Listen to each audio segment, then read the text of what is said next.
Martijn Beekert et voici Philippe Van Langen. Donc. Nous sommes tous les deux porte-parole de l'association Hippocrate Belgium, un groupement pour des soignants et des médecins pour la vérité et la justice.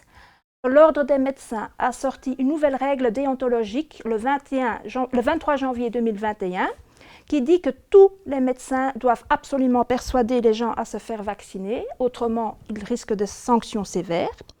Deuxièmement, il y a Sciences Sanofi qui ne veut pas nous dire le contenu du vaccin.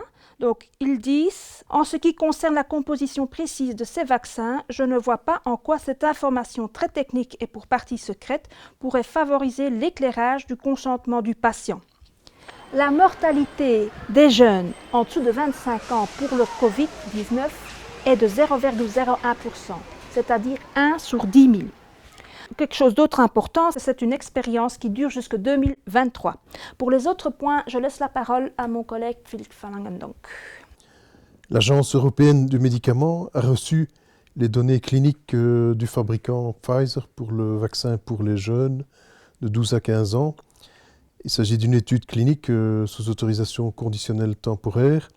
Tout le monde, directeur d'école, parents d'enfants, peuvent accéder aux documents que l'Agence européenne du médicament reproduit avec les données du fabricant, mais les données de sécurité et de danger du vaccin ont été occultées.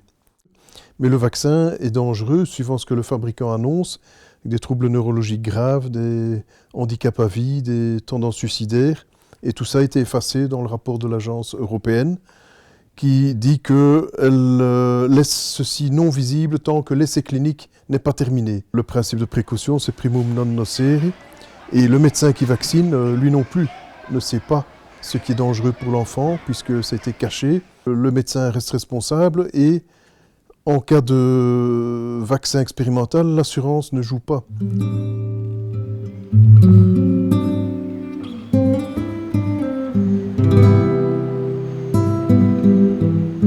Bonjour, mon nom est Paolo Crescenzo, je suis le porte-parole de l'association Droit et Liberté, une ASBL qui vise à exercer notamment des actions judiciaires, mais pas seulement, également informer de manière pertinente et indépendante les informations juridiques, mais autres également. Droit et Liberté a exercé une action judiciaire contre l'État belge par rapport à la vaccination des jeunes de moins de 18 ans en Belgique pour une série de raisons juridiques, dont notamment le non-respect de l'article 22 bis de la Constitution qui prévoit que dans toutes les décisions qui sont prises par rapport aux enfants, l'intérêt supérieur de l'enfant doit être pris en considération.